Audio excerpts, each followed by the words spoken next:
congratulations again for watching this film. I hope you enjoyed the film. If anybody has to rush off, please fill out one of these evaluation forms. And also, we've got pens at the front if anybody needs a pen. You can pass those around. And also, who's on Portrays? Facebook. If you're on Facebook, if you're on Twitter and all the social media networks as well, please take pictures and tell people about how you found the event as well. The Twitter hashtag is MAFF. So the initials for Maya Angelou Film Festival. So MAFF, so I can find that. We also have our Twitter, which I'll get up for you in a moment, so you can see. So if you can find us, if you put in Black History Studies, you'll find I'm always tweeting and getting this information out there by any means necessary. So what we're going to do now, we're going to open the floor now for the questions and answers and feedback. Anybody got any feedback that they want to make one from? Yeah? If anybody needs an evaluation form, just put your hand at me, I'll come back to you. Yeah? So we're not an organisation that just comes out in October because we're black. Black History Month, and they disappear at the end of October. We are Black History Studies, teaching Black History throughout the whole year. So at least minimum of 5 events each month. So if you don't know who we are, check us out, come to our website. Also follow us on the Facebook and the Twitters and the book faces, and also join our mailing list. So if you're not on our mailing list, we have a list at the front door, so you can just put your email address on there. So any young people in the room, that should be everybody. Yeah. I thought Zora was really complex. I didn't really understand her completely, I think, because although we could see that she was a really brilliant writer, but I think her political views were kind of hard to understand for me.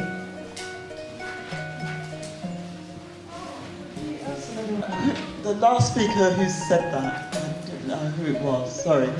I'm sorry. I do understand where she's coming from, because where you are coming from, because she does seem to be very, very complex, but I think that's because of her grounding.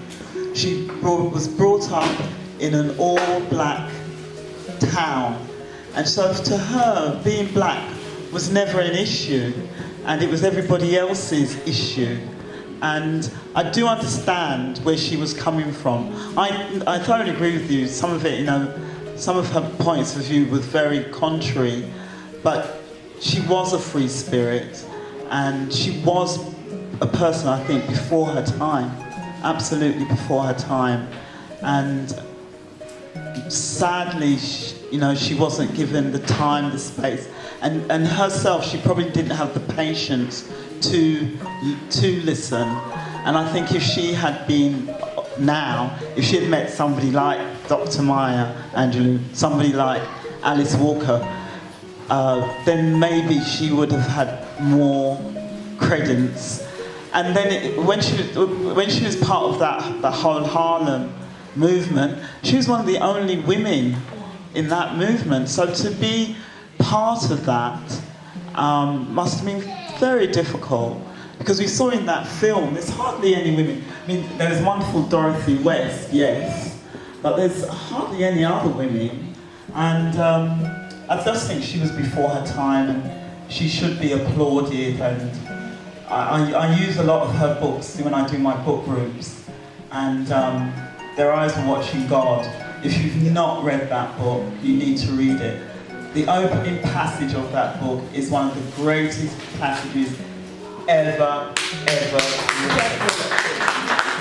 It just takes your breath away. The first paragraph, it's sublime. If you've never read it, and I agree with what Alice was I'm hogging the mic now, sorry. I agree with what Alice Walker said. The language, suddenly you find yourself reading it, and it is in a completely different language, and you find yourself reading it without, it's so natural, and she was such a clever and wonderful writer. And if you are interested, if you are a writer, somebody who wants to write or wants to tell stories, then you need to read her books. You need to discover her. And she is just a wonderful wonderful writer. And I applaud Black Studies. I mean, I'm watching this, I've seen it before, and I think I saw it with you. Yeah. Yes. And it's just such a wonderful film, and it should be out there. It should be out there, because she's one of our very much unsung heroes. So, thank you. Amazing lady that we should be highlighting. So when we do have our programs, I try to show it at least every year, because we need to find out about these powerful sisters that have contributed to world history, but we don't know about. Yeah, I just wanted to say thank you all for bringing this, Jump at the Sun, which apparently was what her mother used to say to her. Jump at the sun, even if you miss that, you'll land amongst the stars. And I think following on from those of us who were here at the storytelling event, great storyteller. It's so lyrical, her prose is lyrical, even her autobiography, The Dust Tracks, were very lyrical. And it brings black talk, her like the modern day Louise Bennett, bringing nation language, how we really speak, as opposed to not saying that we have to be confined by standard English. And she gave us that freedom. And I think, as Sandra said, to be anybody interested in writing, in words, in culture, in speech, in stories, in history, Zora Neale Hurston, that's the woman to go to. Definitely, that's what we have to try and do. That's why with today's session I said, let's do something different. Let's do a storytelling session, because usually Hollywood, people are waiting on Hollywood to tell our stories. And I'm like, why are you complaining? And then they put out 12 Years a Slave, and everybody starts getting vexed about, oh, they put too much slavery movies on the TV, and then, why don't you? But I would say to people, the same energy you're complaining, put that energy into writing that script. Find somebody that can write it together, with a little peppermint tea and a couple of biscuits, sit down and write that story. And then you know what you do? You may pitch to, for example, one of the big heads that can make these films. They don't want to take it. You know what? You go to crowdfunder, you raise some money. I know it's not easy, but raise some money and do your films. That's how people are doing, making independent films by themselves. We have no excuse now. So I always say to people, change the narrative, stop complaining, use that same energy into building. And that's why when we put together Black History Studies, people say, oh, the school system are not teaching our children about Black history. And I said, you know what? They never taught me about my Black history. My Black history was listening to reggae music and hearing songs and talking about listening about going back to Africa. I'm thinking, I'm Africa. Oh, that's Africa. Then you go through that awakening and you're thinking, yeah, I am Africa. I'm going to learn about my African history and learn about my story. And I said, you know what? I've got a passion for this. And there's a few other people that have the information. Let's join it, make an organisation and share that history. And that's basically how we started Black History Studies. And that's what we're trying to do as well. Populise the history, get people to come out and engage throughout the whole year, not just Black History Month, because too much history to cover just in one month. We can spread it out throughout the whole year. And our history starts at the origin of humanity, not with slavery. Right. So when we do our Black History Studies program, you'll probably hear us talking about slavery once or twice. Because we talk about the real African history during the enslavement period. We're talking about, and the real African history during the enslavement period is the resistance and rebellion movement. That's when we achieved something during that period as well. And we have an event on Thursday in this building. We're going to be looking at the hidden history of Africa before the slave trade. And even though I don't call it slave trade, I call it the African Holocaust. Yeah, all the manganese. We're going to be looking at that. That's going to be here next Thursday on 7 till 9. I think they're literally having about 4,000 people wants to come in this room. So get here early. But it's all good. It's all good. I just really want to say that watching that really essential down the time. I think women like her and Maya Angelou have some in common missions. They're not afraid to live their truth, which is something that cover, and I think probably to the whole race has been defined by slavery. You know, people are afraid to define their own identity and create something for themselves rather than defining themselves by slavery that happened 300 years ago.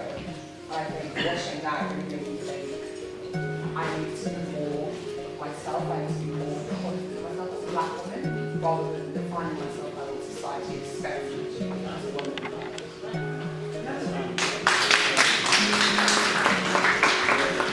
It's very true, there's not much young people or ladies or females that are talking about black history. There's not much. Because if we say, name me 20 black history historians, female, people will struggle.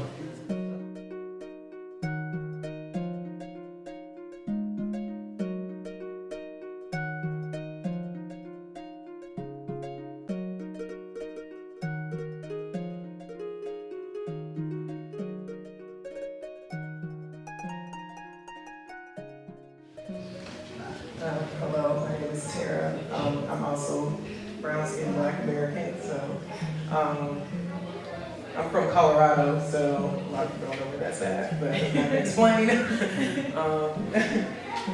Pretty much, I didn't know too much about Zora Neale Hurston other than the Harlem Renaissance and a few movies I have watched and some documentaries.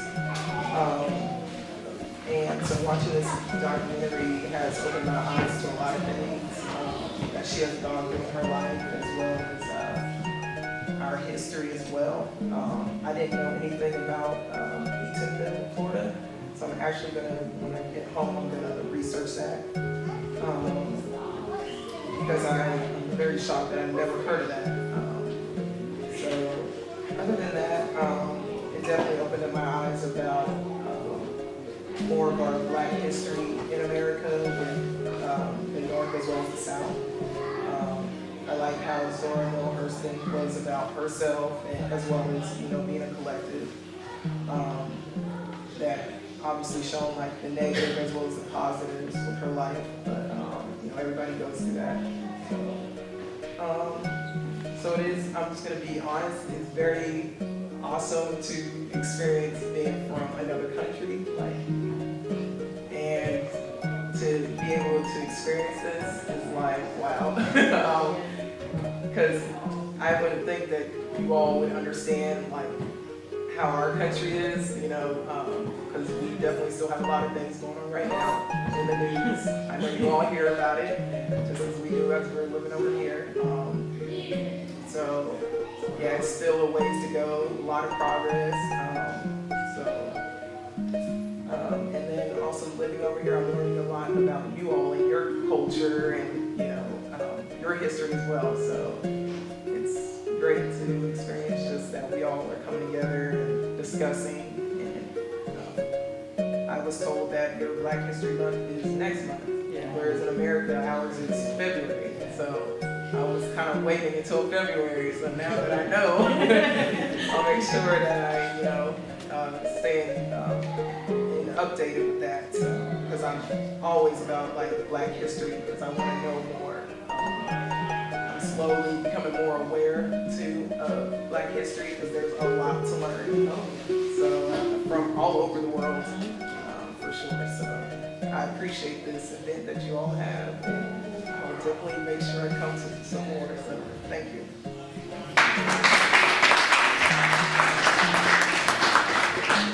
I encourage people to do is travel. Because if you go back to the film, what did Zora Neale Hurston do? She travelled. She travelled all over the world and she recorded her story. So she had a camera, she wrote books. We can do that as well. We can have our own travel blogs. You can do video on your phone when you say, yes, I'm this place, this is awesome. And this is what we can do, tell our stories. And this is what we should be actively encouraging us to do, so we can have alternative narrative lists. Now, I'm glad that you said it as well, that you're coming to learn about our history over here and looking at times haven't really changed. Because you think about what's going on in America. Say her name, Sandra Bland.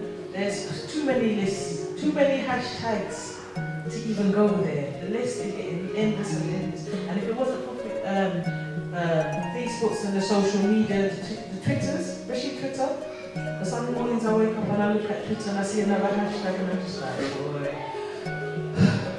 And then you're in a hotbed. Because Tottenham, if you look at Tottenham's history, in terms of activism and racial discrimination. You had our own Tottenham Uprising, you had the Mark Duggan case, all of that.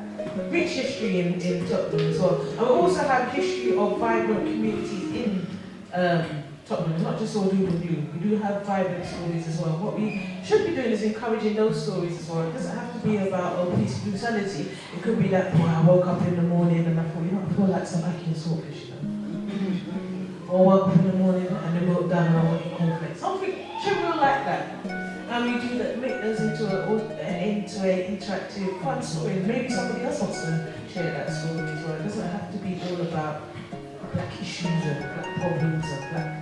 It could be about black life. Black food. It could be about black life. It could be about, they have to be black, it could be about anything. Purple is, green, blues, colourful. Don't want to be on the train with a great unwashed. All of that could be all of that. You to put into a story. And I'm sure somebody, especially living in London, we all have to go on that train in the morning, we're tired, you didn't take our toilets this morning, or yawning. All these types of stories, that's what we should be talking about within our day-to-days. And put that in. Anybody else? Yeah, certainly thanks to Shami and family. Really by some family members as well doing the good work. But again, amazing what you do, and it's great to see the BEFTA awards up there as well as I say that. But certainly when we kind of look at Zora, you know, certainly Zora and her life, for me it was really strong. And I think that some mentioned that it was slightly kind of controversial. And kind of when you look at Black Wall Street, again where, you know, she kind of linked that Black heritage that you mentioned as well, Sandra, living amongst Black people, being empowered by that, you know, even living amongst ones that kind of gave her that narrative was very, very powerful. And I kind of maybe put the question out there really, is that now that we are supposedly integrated into the sisters from the States as well, is that, you know, do we feel that that's a positive move when we kind of talk about how Black Wall Street was before it was crushed? And certainly kind of looking at how some of us have grown up within our own small communities, maybe a church community or whatever. Do we then feel that was empowering in regards to our own kind of self-worth, self-identity, and this kind of need to be integrated? And even when we talk about Black film, African film, the Viola Davis speech, almost looking at that white acceptance of Black art. So the question maybe being is that our Achilles heel? So do you think that's our Achilles heel? That need for acceptance? Because you kind of go beyond that. That's what you do. Yeah. What I tried to do, especially with the film festival, I tried to cover the whole aspect of our history. So, for example, last week I had an event. We looked at Black and Cuba, and we had different nationalities. None of that. Everybody needs to learn about our history, not just about Africans and Africans only. You will never see a Black History Studies event to African only. That's nonsense. I want everybody to be inclusive and learn about this history. And we did an event last Monday called Black and Cuba. We had somebody from Palestine there. And he was like, yeah, this resonates with me because we went through our own struggles in Palestine. And I thought, wow, look at that. That's amazing. And a lot of people don't know there's Black people, like you and me, Doctor, in Palestine, but you will never get to see that part of that history or that story because unless you go over there, and that's why I have to give thanks to the people like Stephen Graham that's actually took his camera and gone over there and documented and interviewed people and put these documentaries together so that we can hear about alternative narrative. Going back to your question, it's not about doing the status quo, because I can put on Martin Luther King films every day, Rosa Parks. You know the ones that they read out every Black History Month that we just, it was like civil rights movement, we sat on the back of the bus and like, I'm trying to look for all different histories. So I will show a film about Ida B. Wells, who's another super sister. There's days when I get up in the morning and I'm vexed and something just vexes me and I'm like, I reach for the Zora Neale, I reach for the Ida B. Wells DVD. Ida B. Wells, A Passion for Justice DVD, and I watched it, I'm like, yeah, right, ready to go now. Because just her inspirational story about She lost her parents young. She was an anti-lynching campaigner. She started to write and she just said, you know what, I'm going to get this information out there. I'm going to use the power of my pen to tell my story. And very inspirational lady. So it's also about looking at people who have done the work before you. So looking at people that have come before you. So people like, for example, in this country, people such as Jessica and Eric Huntley.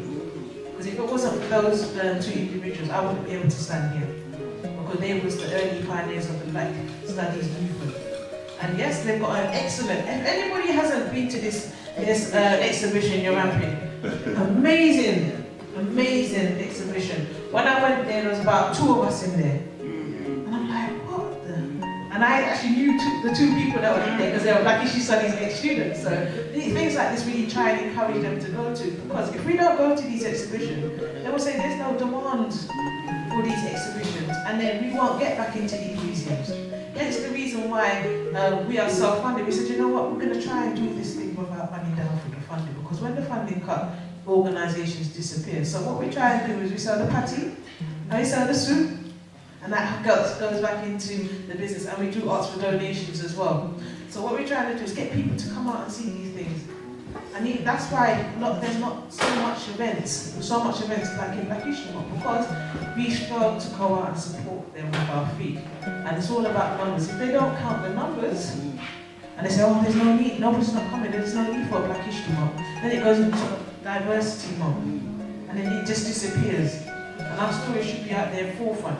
Sometimes they only give us that little space in Black History Month because my phone's been blown up. It's quite throughout the year, and in October, just before Black History Month, everybody wants a piece of us. No, we should be doing this consistently throughout the whole year. And that's what we should try and do. So please go down to No Colour exhibition. Amazing pioneers. Erica and Jessica Huntley. Amazing sisters and brother and husband and wife couple. And that's an inspiration to me and Mark as well, because we are a husband and wife couple doing this work. There's an area in Paris, which is near Montmartre, where they call it Little Africa. And the euro circulates in that area about 6 times.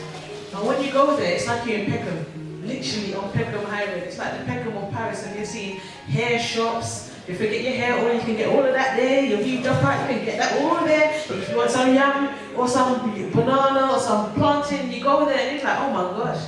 And you see every culture there. And they have this in Paris, but you never get to see that part of Paris. So that's what we're trying to do, encourage people to travel and tell their stories. So what we're going to be doing, we'll be walking with our camera, walking with our video camera, we'll tell people to come and tell us so we get video testimonial. And that's what we're trying to do, popularize stories all around the world. And when I'm out there, I'm going to try and reach out to some people, also when we're to make links in different countries.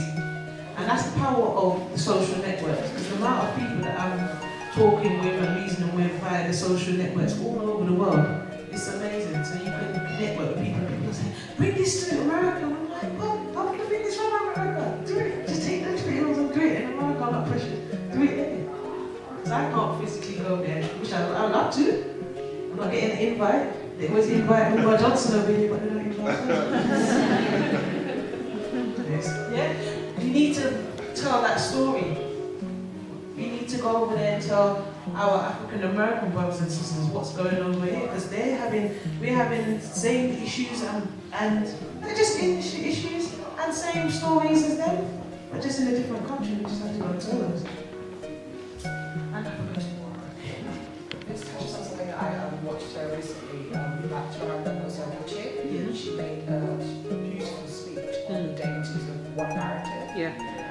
And it really just sort of rekindled with that kind of idea that Africans and people in the diaspora have to tell their story. Yeah. Because we've fallen into the danger of being shadowed by slavery and the African American sort of narrative. Yeah. And the real rich cultures within Africa and other diaspora nations gets lost as well.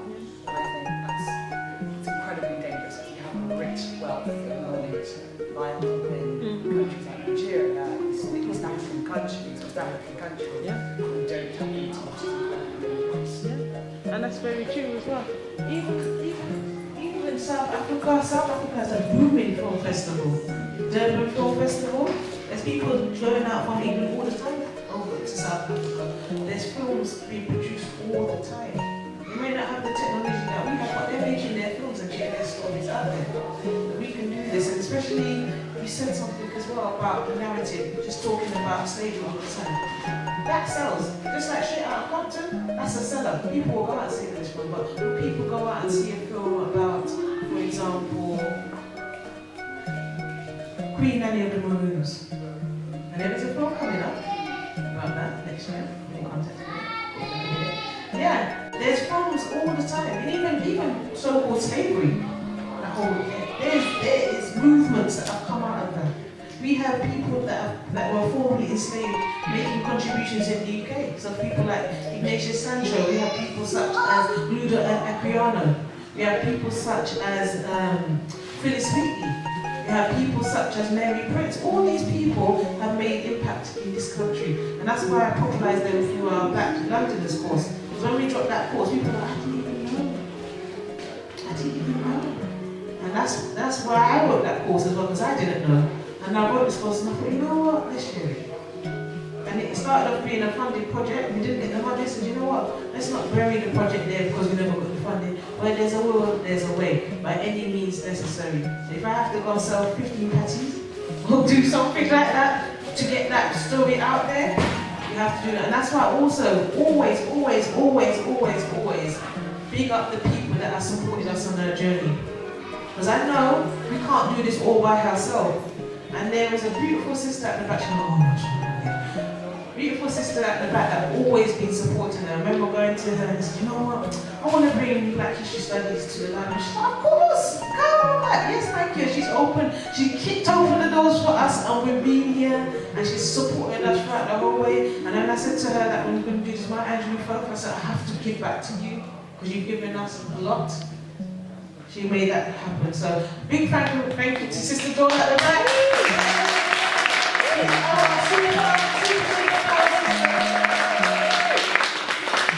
We do have inspirational women in the community that are doing the works, fighting. She's fighting to keep my Marcus Garvey Library open. That's closed for a short period of time. We're bringing the actual work that we do here. So we have to give thanks as well. Absolutely fantastic event. It was superb.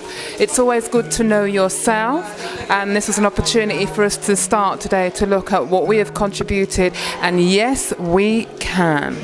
Thank you. I really can't recommend this event enough, actually. What a wonderful way to have a lazy Saturday afternoon. I've been working all week. I don't really want to be exerted. I don't really want to go shopping, but I want to do something. I want to be stimulated. And all I had to do was sit down. I learned how to tell some stories. I got to know so many new people, and just a positive vibe where everybody is coming together to just learn and be better than they were yesterday. And what I really, really appreciated was that how interracial it was. It wasn't just black people. We had a number of white people, white couples coming in to also want to know more, because black history is not just for black people. Yeah, and that's what I found very, very stimulating. So wonderful Saturday afternoon, but not publicised well enough. I only learnt by accident, but I'm here, and that's good enough. Thank you so much. It was brilliant. It was just fantastic. Yeah. Well organised. I was just amazed the whole time around. Yeah, I learnt a lot. It was very informative because I didn't really know much about Zora Neale Hurston, and it was very emotional. And the panel at the end was really great. It's really uplifting. Yeah, I appreciated it as well. It was my first event coming here, and I wanted to be in a space like this, especially as someone that's not from this country. So it was great to be here. Hey, Rastafari, it was a brilliant workshop, especially after the storytelling. I got very inspired with that. I was very freaked out and scared because I ain't got confidence to stand up, but really liked how the sister broke it down for us into small, easy steps, which was manageable, and we worked together up in pairs and in groups. And when I was standing out in the front, I was confident, and I would really like to take this experience, build on it by just practicing telling stories, and I'm going to start to do it when I go on holiday in Gambia or in the ghetto, and I'm going to do it over here with children with disabilities. It was and I met some beautiful Sisters, man. Lovely experience. And the t-shirts, everything is just highly Rastafari. Give thanks. The event was fabulous. It was educational, it was inspiring. It's lovely to see black films being shown and telling people about people who, most people might not know about Zora Neale Hurston, but it's really worthwhile hearing the stories. It's a great opportunity to learn about your history. Absolutely would recommend it. Do come along, you won't be disappointed. I got the email from Black History Studies and about Zora, so I then went on the internet, so this was a day ago, went on the internet and discovered a bit about her, and I was so impressed that I decided I needed to come tonight to see the documentary about her life. She was a very inspirational woman, a free spirit, like a lot of people have said, and definitely worth, and her books, and she was a genius, really, a genius, and considering she was writing during the 1920s, yeah, it was really impressive. Yeah. Hi, so my name is Tina Lashmore, and we're here at the Lear Library in St Anne's, and part of Black History Studies. Just watched a movie about a very good African American woman. I'm not going to name her because I want people to go and see it for themselves. Great inspiration, alternative narrative that she delivers, which is quite controversial for us, especially as a Brit, but highly recommended. Go see it. Thanks. Hello, I'm Nyasha. I thought that this Black History Studies event was fantastic. It was really quite enlightening. It was the workshop at the beginning was very different to anything I've ever done, and I really welcome that because I think that's when you get the most out of an experience. And then the movie itself was just further enlightenment into learning about Zora Neale Hurston. And yes, I would definitely recommend it to friends. I'd just like to say that this particular Black History Studies event, which included the storytelling by Griot Chinere, excellent, interactive, got us all up and telling stories, even those of us who didn't want to tell any stories, up, dancing, interactive, and group work. So that was excellent, which was a good prelude to what was coming next. Zora Neale Hurston, the film about her and her work, Jump at the Sun, which apparently was what her mother used to say to her. Jump at the sun, and even if you miss that, you'll land amongst the stars. And I think I take that on board. It's inspirational. It means don't let anything or anyone, including yourself, get in the way of your works, on your dreams. Don't be sabotaged. Don't even self-sabotage. Don't judge others. Don't be judged by others. Get on with your divine mission and get on with the work. She was one of the first black anthropologists, especially a female anthropologist. The book, the seminal book, Their Eyes Were Watching God, it covers black love, which must have been way ahead of its time. She was an avant-garde woman, a Renaissance woman. She was part of the Harlem Renaissance, but she's what we would now call a Renaissance woman. Very independent, fiercely independent, and indicative of such an unusual history to come from a father who's a minister. He was also the first mayor of the only black town, Eatonville in Florida, which is real and which she draws on in Their Eyes Were Watching God. She actually puts that town in there. Her and her second husband, Joe Starks, go there, and the fact that all the storytelling came from on that storefront, on the store porch, the average person in the village. In other words, in our community, you don't have to have any special training to be a storyteller and get on with the oral tradition. You can recapture the stories in your own dialect, because I hail from St. Lucia, Mekapale, Creole, Baru.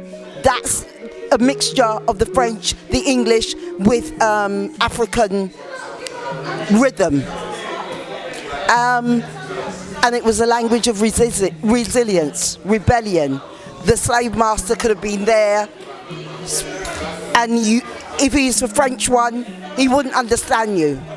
Meka di bagay en Creole. So like that, doesn't know what you're talking about. And that was the importance of your rhythm. And even if the words were similar, because of the rhythm, yeah, that particular rhythm, like they're talking about, she does sweet talk, you know, the American sweet talk and how they drag. Again, Creole had its own particular cadence, as we like to say, that rhythm, the cadence.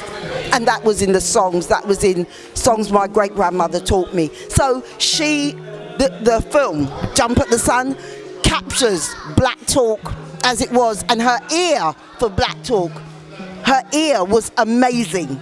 So she could act, she could dance, she could sing out the stories that she told, you know, that she collected. So amazing, amazing piece of work, amazing film. Zora Neale Hurston, amazing writer. Black History Studies, thank you.